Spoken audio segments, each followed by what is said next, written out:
Avant que le monde ne prononce son nom avec admiration, avant que les projecteurs de Cannes, de Rome ou de Hollywood ne s'allument à son passage, Monica Bellucci n'était qu'une jeune fille d'Ombrie, nichée dans la douceur des collines italiennes, au cœur d'un pays en pleine mutation. Née le 30 septembre 1964 à Città di Castello, une petite commune discrète au nord de la région, Monica incarne dès l'enfance la grâce tranquille des terres ombriennes. Un mélange de simplicité, de caractère et de mystère. Fille unique, Monica grandit au sein d'une famille modeste mais aimante. Son père, Pasquale Bellucci, dirige une entreprise de transport, tandis que sa mère, Brunella Briganti, femme au foyer, veille à l'éducation de sa fille et avec attention. La maison familiale n'est pas luxueuse, mais elle respire la chaleur et la stabilité. Monica s'épanouit dans un environnement où l'on valorise le travail, la discrétion et la culture. Elle se distingue très tôt par une beauté qui ne passe pas inaperçue. De grands yeux noisettes, des traits délicats, une prestance naturelle.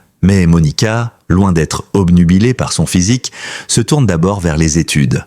À l'adolescence, elle nourrit un rêve, devenir avocate. Curieuse, passionnée par les lettres et les sciences humaines, elle s'inscrit à la faculté de droit de l'université de Pérouse. Elle ambitionne une carrière dans la justice internationale, rêvant d'une vie faite de discours, d'argumentation, de voyages et de causes à défendre. Mais la réalité étudiante est rude. Pour financer ses études, elle accepte de poser pour des photographes locaux. C'est là que le destin change de route. Très rapidement, les agences de mode s'intéressent à elle. En quelques mois, Monica quitte Pérouse pour Milan, capitale italienne de la mode. Elle y découvre un monde fascinant, exigeant, parfois cruel, mais aussi plein d'opportunités. Elle devient l'égérie de plusieurs marques italiennes et commence à défiler pour des créateurs renommés. On la voit sur les podiums de Dolce & Gabbana, Fendi ou Gianfranco Ferré. Sa silhouette élancée, sa démarche féline, son regard profond. Tout chez elle attire l'œil. Pourtant, Monica reste farouchement indépendante. Le mannequinat n'est pour elle qu'un moyen, pas une finalité. Très vite, elle ressent l'envie de s'exprimer autrement. Ce qui l'attire, ce n'est pas simplement l'image figée, mais l'émotion, le mouvement, la parole. Le cinéma s'impose comme une évidence. Monica entame alors un parcours atypique.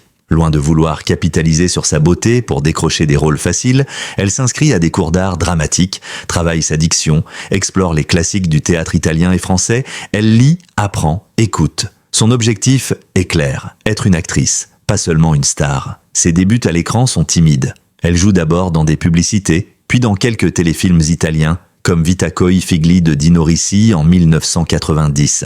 Elle y incarne des rôles secondaires, mais son charisme transparaît déjà. En 1991, elle fait ses vrais débuts au cinéma avec La Rifa, film dans lequel elle joue une jeune veuve qui décide de se vendre à la loterie pour sortir de la misère. Le rôle est audacieux, provoquant, et Bellucci attire l'attention des critiques. Sa beauté, loin de l'enfermer, devient un outil de narration. Elle ne joue pas seulement avec son corps, mais avec les silences, les regards, les tensions intérieures. C'est en 1996, avec L'appartement de Gilles Mimouni, qu'elle accède à la reconnaissance internationale. Le film, thriller romantique intense, met en scène Vincent Cassel et Monica Bellucci dans une histoire d'amour obsessionnelle et tragique. Elle y incarne Lisa, femme insaisissable, à la fois victime et manipulatrice, sensuelle et vulnérable. Ce rôle lui vaut une nomination au César du meilleur espoir féminin et surtout, il change tout. Monica n'est plus seulement un mannequin reconverti. Elle devient une actrice reconnue, adulée pour son talent autant que pour son aura. Ce moment marque un tournant. Monica Bellucci, forte de son succès en France, élargit ses horizons. Elle refuse d'être cataloguée. Elle ne veut pas être cantonnée au rôle de belle femme sans consistance. Elle veut explorer la douleur, la complexité, la noirceur. Cette ambition la poussera à faire des choix de carrière courageux, loin des sentiers battus. Et déjà à cette époque, un mythe commence à naître. Les cinéastes, les stylistes, les journalistes parlent d'elle comme d'une diva moderne, une Sophia Loren des temps post-modernes, ou encore la Claudia Cardinal du XXIe siècle. Mais Monica refuse les comparaisons faciles. Elle admire ses aînés, mais cherche à tracer son propre chemin.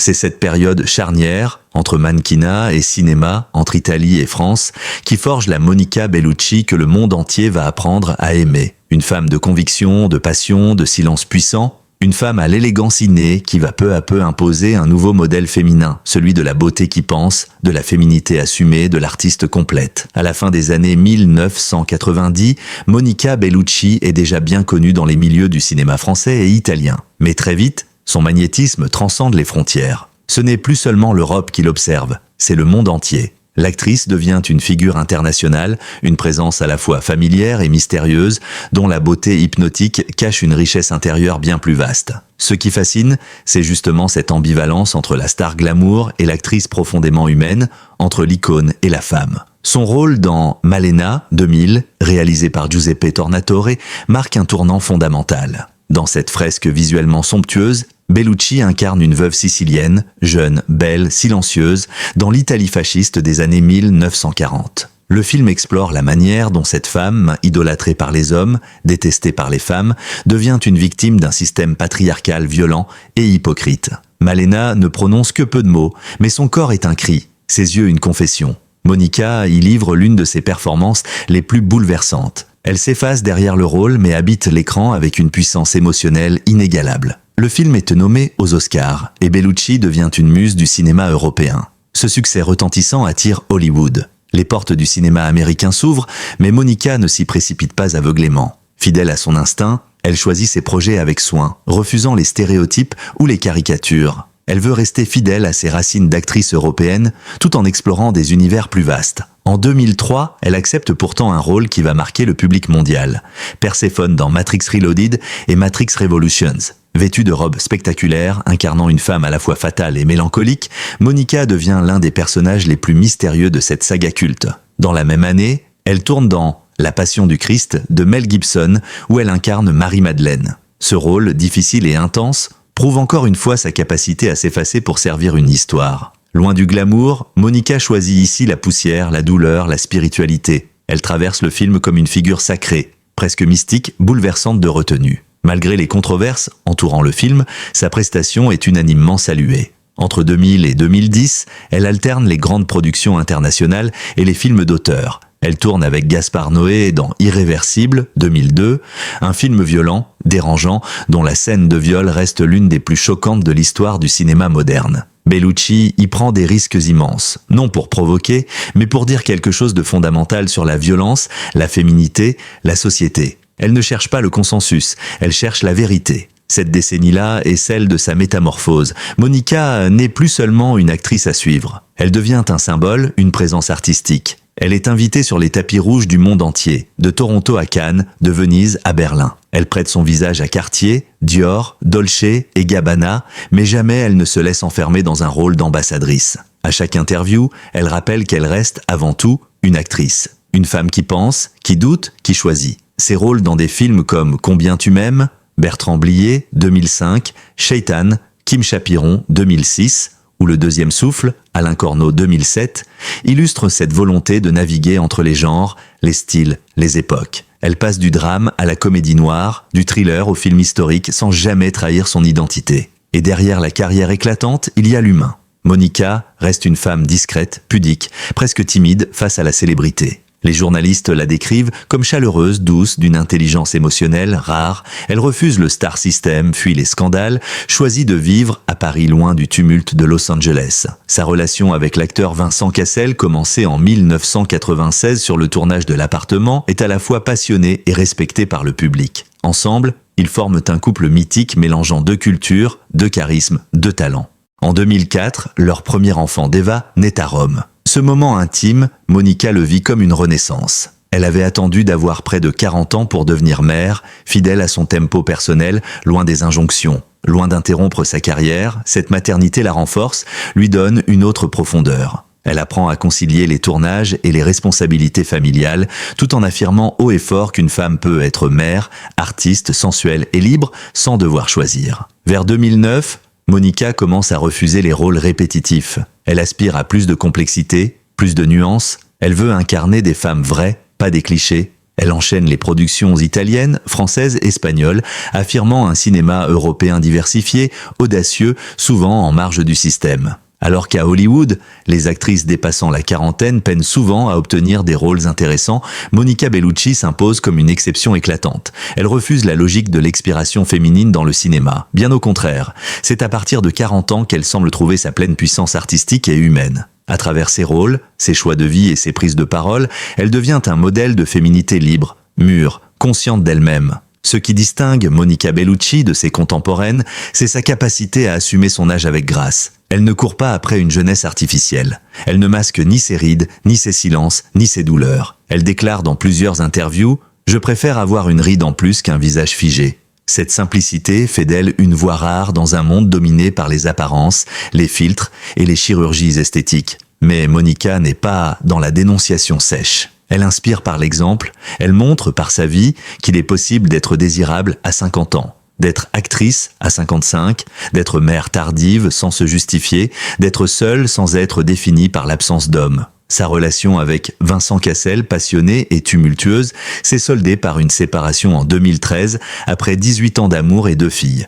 Leur rupture, bien qu'amplifiée par les médias, se fait dans le respect mutuel. Jamais de guerre publique, jamais de règlement de compte, juste 2 êtres qui suivent désormais des chemins différents. Pour Monica, l'amour ne s'arrête pas à la jeunesse. Elle parle de ses relations avec une grande pudeur, mais aussi une grande lucidité. Elle affirme qu'une femme n'est jamais plus séduisante que lorsqu'elle est en paix avec elle-même. Elle défend une séduction de l'âme, du regard, de l'intelligence. Elle revendique le droit au mystère, à la lenteur, à l'écoute de son propre rythme. Dans le choix de ses rôles, cette nouvelle maturité se reflète. Elle incarne des femmes fortes, blessées, ambivalentes, souvent en marge du monde. Dans On the Milky Road, 2016, d'Emir Kusturica, elle joue une femme marquée par la guerre, prisonnière de ses souvenirs et de ses passions. Dans Mozart in the Jungle, saison 3, elle joue Alessandra, cantatrice mystérieuse et magnétique. Chaque rôle est une exploration de la féminité dans toute sa profondeur, bien loin des archétypes classiques. Elle devient également porte-parole involontaire d'un mouvement de libération féminine dans le cinéma européen. À l'heure où le scandale Weinstein bouleverse Hollywood, Monica prend la parole avec élégance mais fermeté. Elle soutient le mouvement #MeToo tout en appelant à la nuance, à la réflexion, au respect mutuel. Elle insiste sur la nécessité de repenser les rapports de pouvoir, d'écouter les femmes sans les réduire à des slogans. La liberté féminine ne se résume pas à être sexy ou à ne pas l'être, c'est la liberté de choisir. Ces mots résonnent fortement dans une industrie en mutation. Mais ce qui touche le plus chez Monica Bellucci, c'est sa relation intime au temps. Elle ne cherche pas à accélérer, elle ne court pas après les projecteurs, elle tourne peu, mais avec justesse. Elle prend le temps de lire les scénarios, de refuser ce qui ne lui ressemble pas. Elle choisit les réalisateurs, les univers, les personnages qui résonnent avec son cheminement personnel. Dans un entretien accordé à Madame Figaro, elle confiait « À 20 ans, on me disait « Profite, mais ça ne durera pas ». À 30 ans, on me répétait la même chose. Et maintenant qu'on me le dit encore, je comprends que j'ai eu raison d'écouter ma propre voix. Cette fidélité à elle-même est peut-être son plus grand acte de résistance dans un monde où tout pousse à se trahir pour durer. Elle assume aussi son rôle de mère avec une rare élégance. Elle protège farouchement la vie privée de ses 2 filles, Deva et Léonie. Elle refuse de les exposer. Et pourtant, Deva Cassel commence à briller à son tour dans l'univers de la mode, rappelant à beaucoup les débuts de sa mère. Monica ne cherche pas à s'imposer comme mentor. Elle guide discrètement, sans imposer. Elle leur apprend, comme elle l'a appris elle-même, à être libre, à ne pas se laisser définir par le regard des autres. Et même dans la solitude, Monica ne se plaint jamais. Elle affirme que sa meilleure amie, c'est la liberté. Elle lit beaucoup, voyage, médite. Elle fréquente les cercles artistiques, mais reste à l'écart des scandales. Elle est respectée autant par les intellectuels que par les fans de cinéma populaire. Car au fond, Monica Bellucci a su réconcilier l'élitisme du cinéma d'auteur et l'accessibilité du cinéma grand public, chose rare, presque unique. Après avoir conquis le monde par sa beauté, elle le conquiert désormais par sa sagesse, sa douceur, son refus des faux-semblants. Elle n'est plus seulement une actrice, elle devient une femme qui inspire,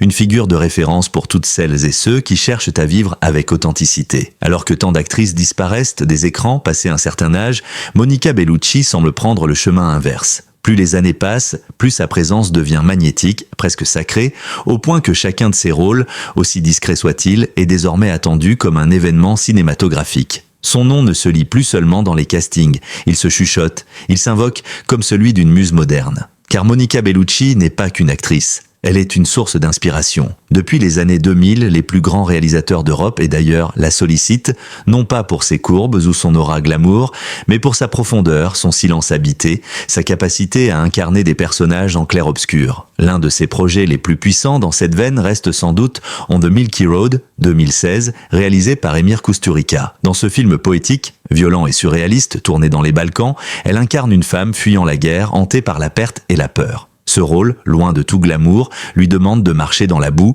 de se salir, de pleurer, de fuir. Elle y est humaine, vulnérable, mais aussi spirituelle, presque mythologique. Le contraste entre la beauté irréelle de l'actrice et la brutalité du contexte donne au film une tension tragique. Kusturica dira d'elle « Monica a une lumière intérieure, même dans l'obscurité, elle est claire. Mais cette lumière, Monica ne la gaspille qu'à jamais. » Elle choisit ses projets avec minutie, souvent à contre-courant des productions commerciales. Elle tourne avec Alice Rohrwacher, Gianni Amelio, Giuseppe Tornatore, Nicolas Boukrieff, Terry Gilliam. Elle alterne entre rôles principaux et apparitions plus brèves, parfois même muettes, car elle sait que parfois, une simple présence suffit à raconter une histoire. Elle devient aussi une figure récurrente du Festival de Cannes. En 2017, elle est choisie comme maîtresse de cérémonie. Et là encore, elle bouleverse le public. Son discours d'ouverture, empreint de poésie et de sincérité, évoque la fragilité du cinéma, le pouvoir des femmes, la beauté du doute. Mais c'est surtout sa manière d'occuper l'espace, de marcher, de respirer, d'habiter le silence, qui touche les festivaliers. Monica n'a pas besoin d'en faire trop. Elle UST. Lors de la cérémonie d'ouverture, elle improvise un moment inattendu. Elle embrasse l'humoriste Alex Lutz sur la bouche dans une mise en scène malicieuse, joyeuse, presque sensuelle. Ce geste, commenté dans le monde entier, devient un symbole de liberté, de confiance, d'audace élégante. Monica ne provoque jamais gratuitement. Mais quand elle ose, c'est toujours avec style et intelligence. Son amour du théâtre émerge aussi. En 2019, elle accepte un projet audacieux. Incarner Maria Callas dans une lecture scénique des lettres de la diva. Ce n'est pas un spectacle dansé, ni un film projeté, ni une pièce classique. C'est une présence vocale, une incarnation intime, nue, sans artifice. Elle entre seule sur scène, vêtue de noir, avec pour seul décor un pupitre et une lumière douce. Et elle lit. Elle lit les mots de Callas, ses douleurs, ses passions, ses trahisons, ses espoirs. Pendant plus d'une heure, le public retient son souffle. Bellucci devient Callas, sans limiter, simplement en habitant ses silences, ses intonations, ses soupirs. Ce spectacle, d'abord monté à Paris, tournera dans le monde entier avec un immense succès critique. Monica Bellucci n'est plus seulement un visage de cinéma. Elle devient une passeuse d'émotions, de mémoire, de souffrances féminines universelles. Elle continue en parallèle à apparaître dans des films d'auteurs subtils. En 2021, elle joue dans Les Fantasmes, comédie grinçante sur la sexualité de couples mûrs. En 2023, elle incarne une avocate dans Mafia Mama, une satire italo-américaine sur les clichés de genre. Et à chaque fois, elle injecte dans ses rôles une distance ironique, une tendresse amusée, une sagesse sans prétention. Sa relation au temps, là encore, est précieuse. Elle ne cherche pas à tourner pour exister. Elle tourne pour dire quelque chose, pour accompagner un regard de réalisateur, pour explorer un personnage. Elle n'est ni en quête de statuettes ni de record d'entrée. Elle œuvre dans une forme d'art plus lente, plus rare, plus précieuse. De plus en plus, Monica Bellucci devient un repère dans un monde culturel en accélération permanente. Là où tout doit être rapide, jeune, viral, elle incarne une contre-culture du rythme, de la beauté intérieure, de la contemplation. Elle appartient à une génération d'actrices, aux côtés de Juliette Binoche, Isabelle Huppert, Charlotte Rampling, qui refusent de se laisser effacer, mais sans jamais forcer la lumière. Elle laisse la lumière venir à elle. Aujourd'hui, chaque apparition de Monica à l'écran est un événement méditatif, une célébration de l'âme féminine dans toute sa complexité. Elle n'est plus seulement une muse, elle est devenue, au fil des années, une institution, un patrimoine vivant du cinéma européen. Aujourd'hui, alors que Monica Bellucci a franchi le cap des 60 ans, une chose est certaine, elle n'a jamais été aussi libre, sereine, complète. Dans un monde qui célèbre la vitesse, la nouveauté, la jeunesse, elle incarne un autre rythme, une autre sagesse, une autre manière d'exister à l'écran. Et ce qu'elle nous laisse, déjà, ressemble à un héritage vivant. Il ne s'agit pas seulement de films ou de rôles, mais d'une posture dans le monde. Monica Bellucci a redéfini ce que signifie être une femme célèbre, une actrice, une mère, une icône. Elle n'a jamais suivi les modèles préétablis. Elle les a doucement contournés avec une élégance désarmante, une grâce nonchalante. Là où d'autres se sont épuisés à courir après les rôles ou à maintenir une image façonnée par les médias, elle a choisi la voie silencieuse mais puissante de la fidélité à soi-même. Dans les interviews, Monica parle souvent de son rapport à la solitude, à la lenteur, au silence. Pour elle, ces éléments ne sont pas des faiblesses, mais des sources de force intérieure. Elle affirme que c'est dans le silence qu'on entend vraiment sa propre voix, et c'est probablement ce qui explique son parcours si singulier. Elle a toujours su s'écouter. Sa relation à la célébrité est elle aussi rare. Elle ne la cherche pas. Elle l'accueille quand elle vient, mais ne la provoque jamais. Elle ne s'épanche pas sur sa vie privée, ne se justifie pas. Elle cultive une forme de mystère que peu de célébrités parviennent encore à préserver à l'ère des réseaux sociaux. Et c'est ce qui la rend encore plus fascinante. Monica Bellucci reste inaccessible, mais profondément humaine. Lorsqu'on interroge les jeunes actrices d'aujourd'hui sur leur modèle, son nom revient souvent. Pas seulement pour sa beauté, bien qu'évidente, mais pour ce qu'elle incarne. Le courage d'attendre, de choisir, de dire non, de vieillir avec dignité, de rester maîtresse de sa trajectoire. Elle a ouvert une voie, celle de la féminité affranchie, de l'artiste qui ne se travestit pas, de la femme qui n'a pas besoin d'être bruyante pour être entendue. Et cet héritage ne se transmet pas seulement par l'image ou les mots. Il se transmet par l'aura. Monica Bellucci dégage quelque chose d'ineffable. Une aura intemporelle, une chaleur discrète, une puissance douce. À l'écran, elle ne surjoue jamais. Elle suggère, elle inspire. Elle incarne une forme de féminité complexe, non linéaire, à la fois forte et fragile, terrienne et céleste.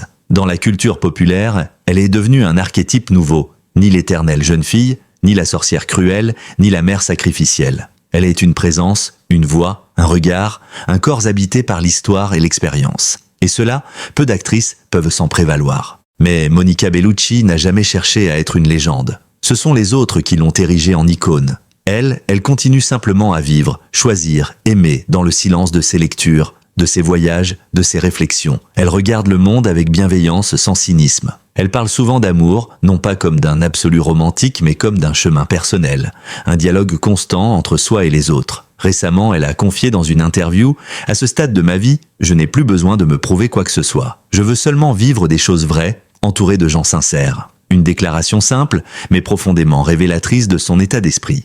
La quête d'authenticité, encore et toujours. Son couple actuel avec le réalisateur Tim Burton, bien que discret, a fait couler beaucoup d'encre. Mais comme toujours, Monica n'en fait pas un objet de spectacle. Ce qu'elle partage, elle le fait avec délicatesse, sans surenchère. Même dans l'amour, elle choisit l'ombre apaisante à la lumière aveuglante. Son avenir, elle ne le planifie pas comme une stratégie de carrière. Elle avance à l'instinct, comme elle l'a toujours fait. Elle dit vouloir continuer à tourner, mais uniquement si les rôles la touchent. Elle évoque aussi l'écriture, la production, peut-être même la transmission. Une chose est certaine, elle ne disparaîtra pas même si elle choisit de s'éloigner des plateaux. Car Monica Bellucci est entrée dans une autre dimension, celle des actrices intemporelles dont le nom évoque bien plus qu'une filmographie. Elle incarne une idée de la beauté, du temps, de la dignité, de la liberté, et c'est pourquoi ce dernier chapitre prend la forme d'un remerciement. Merci Monica pour ne jamais avoir cédé aux facilités. Merci d'avoir montré qu'on peut briller sans se brûler. Merci pour vos silences qui parlent plus fort que 1000 cris.